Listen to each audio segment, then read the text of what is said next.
ঢাকা ৮-এর সিটে কে প্রার্থী। সেই ইনকলাব মঞ্চ, ইনকলাবটা কিন্তু ভারতীয় স্লোগান, এটা বোধহয় তারা জানে কিনা। যা হোক, সেই ইনকলাব মঞ্চ, তার নেতা, ওদিকে জামাতের এক নেতা, সে আবার ঢাকা বিশ্ববিদ্যালয় ডাকসুর ভিপি নির্বাচিত হয়েছে, কাজে সেও ইলেকশন করবে।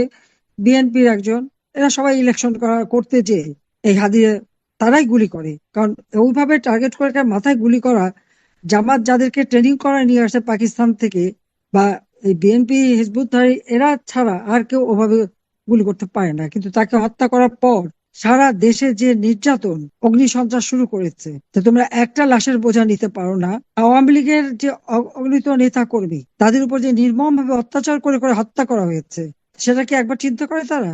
বিসমিল্লাহির রহমানির রহিম। আজকে এমন কতগুলি ঘটনা আমরা শুনলাম, যা মানে বিশ্বাস করতে কষ্ট হয়। এক একটা পরিবারকে এরা ধ্বংস করে দিচ্ছে, কিভাবে এক একটা মানুষকে হত্যা করছে। এই বিএনপি, জামাত, শিবির, ছাত্রদল মিলে, ছাত্রদল, যুবদল, এরা মিলে একটা মানুষকে উপরে মিথ্যা অপবাদ দিয়ে, এই যে দীপক দাস, তাকে মিথ্যা অপবাদ দিয়ে কি নবীজি সম্পর্কে নাকি কটূক্তি করেছে, তার কোনো আজ পর্যন্ত কোনো দৃষ্টান্ত দেখাতে পারলো না, কোনো প্রমাণ দেখাতে পারলো না। কিন্তু তাকে ধরে এমন ভাবে অত্যাচার করলো, এমন ভাবে মারলো, শুধু পিটিয়ে পিটিয়ে মারলো তাই না, পা বেঁধে রেখে আবার আগুন দিয়ে পোড়ালো। এরা কি মানুষ? ঠিক একইভাবে রফিক চিকরগাছা, তাকেও তুলে নিয়ে মেরে তাকে, তার জীবনটা কেড়ে নিল। তারপর আবার তার পরিবারের উপরে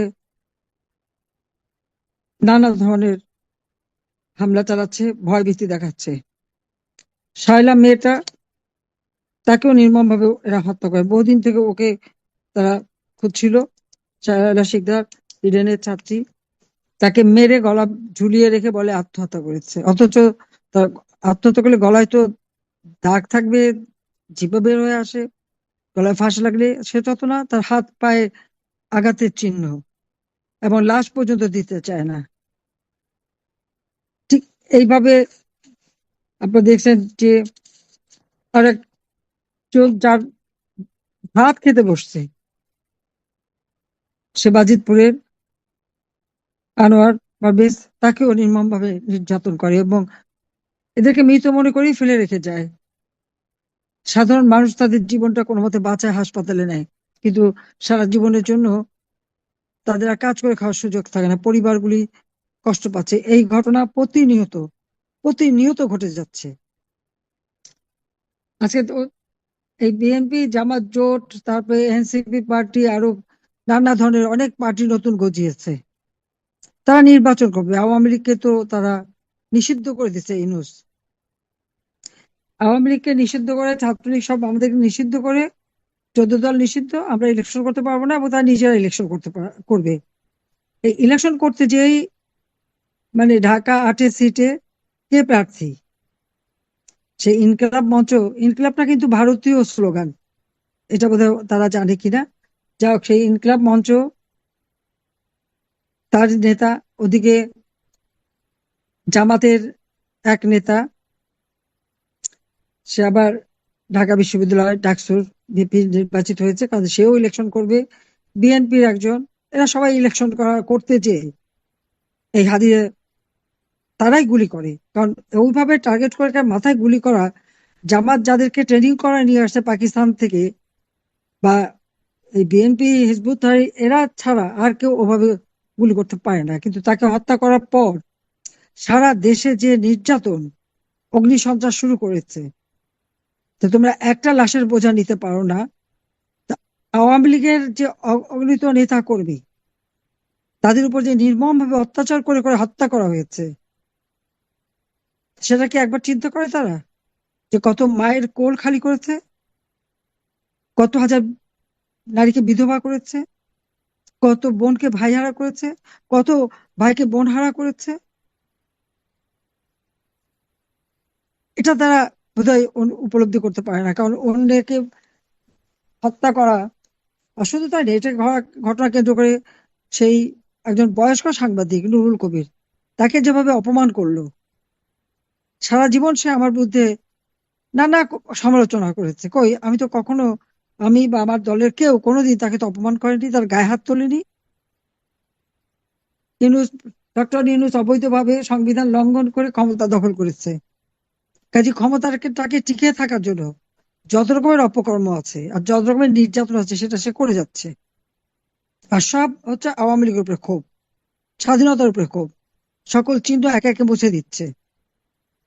তার উপর তাদেরই আপনজন যারা এত দিন ধরে লিখে লিখে শেখ হাসিনার বিরুদ্ধে লেখা আর ইউনূসের গুণগান। এমনকি ডক্টর ইউনূসকে নিয়ে তো মাহফুজা আনাম 2007 সালে রাজনৈতিক দল করতে গিয়েছিল। মতিউর রহমান তো মাত্র 2 দিন আগেও বলেছে শেখ হাসিনা কোথায়, আমি আছি, সে নাই। যাদের নিয়ে গর্ব করলো তারাই তার পত্রিকা আগুন দিল, ডেইলি স্টারে আগুন, ছায়ানট থেকে শুরু করে। আর 32 নম্বর তো কথা কথা 32 নম্বর ভাঙে। 5ই আগস্ট 2024 আগুন দিল সেই যুব দলের এক নেতা রোমান হাওলাদার। সে আগুন লাগালো এবং সাথে এই লোকজনগুলি লুটপাট করে নিয়ে গেল। অন্যের সম্পদ লুট করতে তাদের খুব পছন্দ। সেখান থেকে সব লুট করে একটা স্মৃতি জাদুঘর ছিল এটা। কত দেশি বিদেশি এই বাড়িটা এসে দেখে গেছে। জাতির পিতা দেশের স্বাধীনতা এনে দিয়েছেন। রাষ্ট্রপতি হিসেবে বা প্রধানমন্ত্রী হিসেবে তিনি সরকারি বাসভবনে থাকেননি, ওই ছোট্ট বাড়িটারই থেকেছেন। ওই বাড়ি থেকে স্বাধীনতার ঘোষণা দিয়েছেন, আর ওই বাড়িতে তাকে নির্মমভাবে হত্যা করলো। একই সাথে আমার মা, কি অপরাধ ছিল তার? আমার বাবা তো খালি জেলে জেলেই থাকতো, আর নয়তো সারাদিন দল নিয়ে ব্যস্ত, আর মা তো সবকিছু দেখাশোনা করতেন। আমার 3টা ভাই, সব তো আমার ছোট। কামাল জামাল মুক্তিযোদ্ধা, তাদেরকে হত্যা করলো। তার কেবল বিয়ে হয়েছে, 1 মাসও তো পুরো হয়নি। সেই বৌদির হাতে মেহেদি রং তখনও আছে।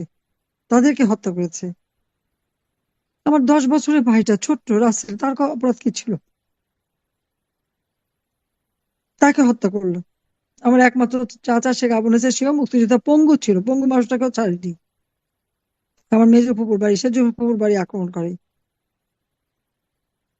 সেখানে সেই শেখ ফজলুল হক মনি, তার স্ত্রী অন্তঃসত্ত্বা, সেও তো আমার সেজো ফুপুর মেয়ে।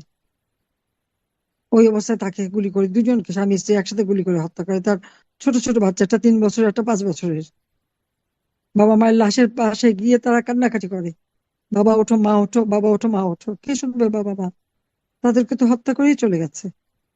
আমার সেজো ফুপুর বাড়িতে যে গুলি করে, আমার ফুপুকে হত্যা করে, সেও মুক্তিযোদ্ধা। তার ছেলে, মেয়ে, নাতনি, 10 বছরের ছেলে, 13 বছরের মেয়ে, 4 বছরের নাতি, তার ভ্রাতুষ্পুত্র সাংবাদিক, মুক্তিযোদ্ধা, সাংস্কৃতিক কর্মী, তাদেরকে নির্মম ভাবে হত্যা করে একই দিনে একই সাথে।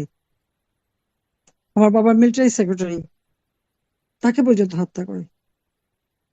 কেন এই হত্যাকাণ্ড? আজকে স্বাধীনতা পেয়েছে, জাতির পিতা বঙ্গবন্ধু শেখ মুজিবুর রহমানই তো স্বাধীনতা এনে দিয়েছেন।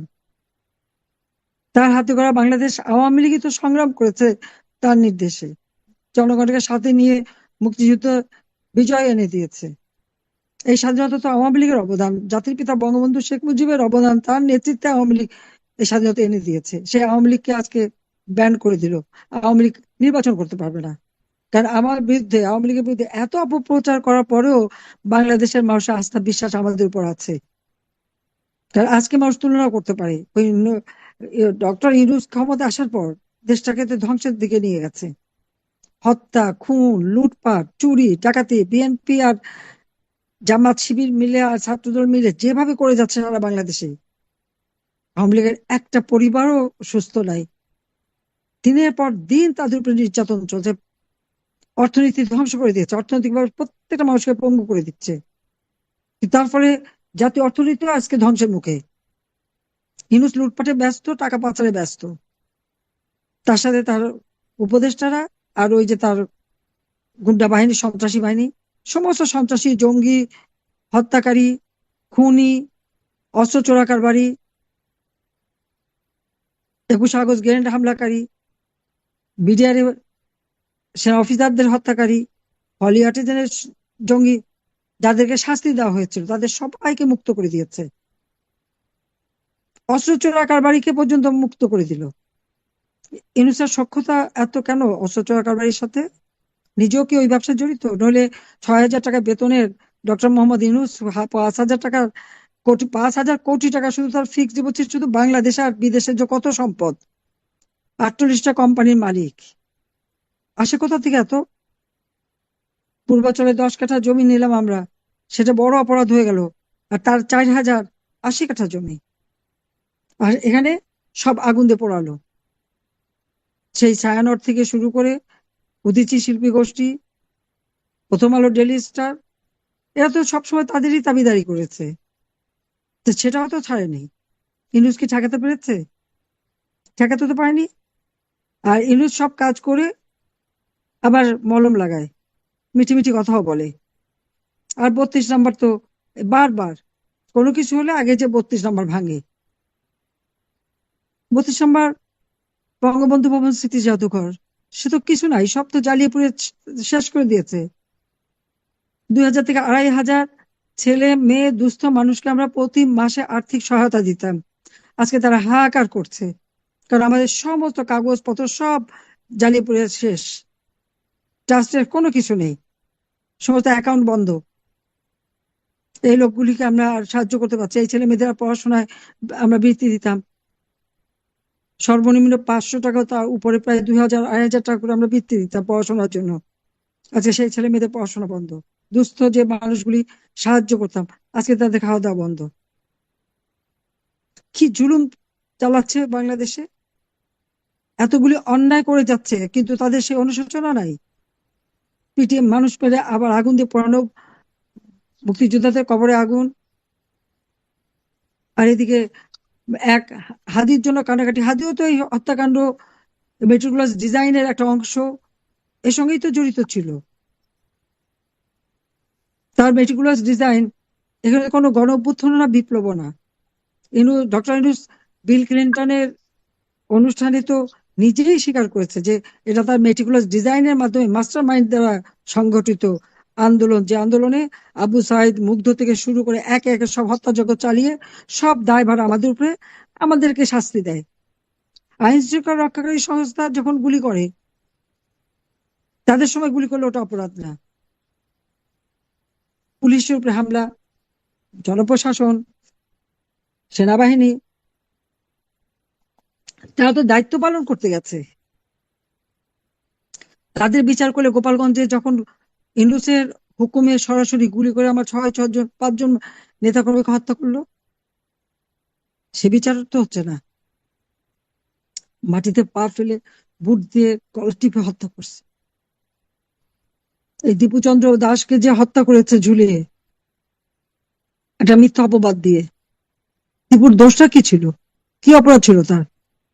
সে সাধারণ গরিবের ছেলে, একেবারে মিথ্যা অপবাদ দিয়ে তাকে নির্মমভাবে হত্যা করলো। তার মায়ের কান্না, এই যে আমরা আজকে যাদের কথা শুনি, প্রতি সপ্তাহে আমরা শুনি, স্বজনহারা বেদনা নিয়ে যারা বেঁচে আছে, কি সান্ত্বনা দেবো আমি? শুধু বলতে পারি যে আমাকে দেখেন, একটা শোক সইতে পারে না। আর আমি একদিনে সব, আমি আর হানা, আমরা যারা সেদিন সব হারিয়েছি 15ই আগস্ট, তবু আমরা ধৈর্য ধরেছি, বিচার করেছি। ধৈর্য ধরেছিলাম বলেই তো বিচার করতে পেরেছে, আল্লাহ সেই সুযোগ দিয়েছে। তবে এবারে যখন আল্লাহ বাঁচিয়ে রেখেছে, নিশ্চয়ই এই সমস্ত হত্যার বিচার একদিন হবে ইনশাল্লাহ। আমি শুধু সেটুকুই বলবো। এটাই আমরা চাই আপনার। হ্যাঁ, সেটাই হবে, আপনার চিন্তা করেন না। নইলে আল্লাহ বাঁচিয়ে রাখতো না, 5 তারিখে আমাদের 2টা বোনরাই শেষ করে দিত। আধা ঘন্টাও সময় পাইনি। যাক, আমি আপনাদের সাথে আমি একাত্মতা ঘোষণা করি যে আমি আছি আপনাদের সাথে। এই এত মানুষের লাশ আর এত মানুষের জীবনহানি, ওতে ইউনূসের মন কান্দে না। তার এক সন্ত্রাসীকে কেন, তারা তো নিজেরাই মারছে, প্রার্থী নিয়ে তাদের দ্বন্দ্ব, এখানে আওয়ামী লীগের কি? কিন্তু তো সব মারে তারা, আর যারা মারে তাদের দায় মুক্তি পুরস্কৃত করে, আর সব দোষ হলো আওয়ামী লীগের, মামলা দেয় আমাদের উপর। এই খেলাই বাংলাদেশে চলছে, কিন্তু সত্যের জয় হবেই হবে, সত্যের জয় হবেই। সবাই ধৈর্য ধরেন, ইনশাল্লাহ সকলের জয় হবে।